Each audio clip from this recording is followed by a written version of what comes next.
عامل ايه؟ ايه اللي جابك هنا؟ هل انت بتشوف صورتك الحقيقية في المراية؟ تعال نكمل في الفيديو. المراية اللي بتشوف نفسك فيها كل يوم مش مجرد زجاج عاكس، دي قطعة عالية الدقة. لما الضوء بيسقط على السطح ده بدل ما بيمتصه بيعكسه بالكامل، ووقتها يرجع لعينك في نفس اللحظة. هي ببساطة بتشتغل كحاجز بيرد كل الضوء اللي بيوصل لها. ومن آلاف السنين الناس اعتقدوا إنها بوابة لعوالم تانية. الفراعنة مثلا كانوا بيستخدموها من معدن مصقول لاستدعاء الآلهة في معتقداتهم، وفي العصور الوسطى كانت جزء من طقوس السحر والشعوذة. لكن هل ده دورها الحقيقي؟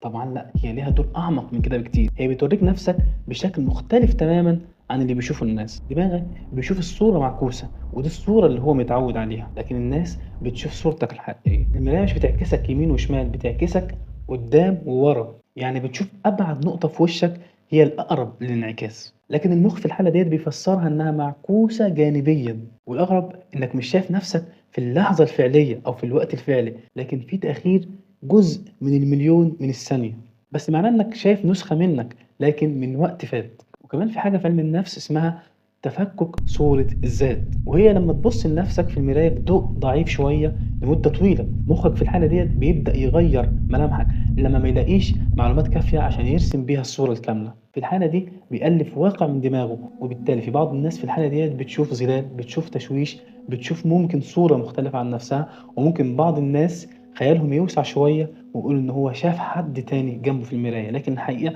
إن الصورة مش كاملة عند المخ بسبب ضعف الإضاءة، فبيضطر يجمل الواقع أو يغير في الواقع عشان يرسم صورة كاملة. في المرة الجاية لما تبص لنفسك في المراية هتكون عارف إنك مش شايف صورتك الحقيقية، وإنك شايف نفسك متأخر عن الوقت الفعلي. قول لنا بقى بالمرة، هل حصلت معاك حاجة غريبية أو فيها شيء من الخيال الواسع؟ في الكومنتات.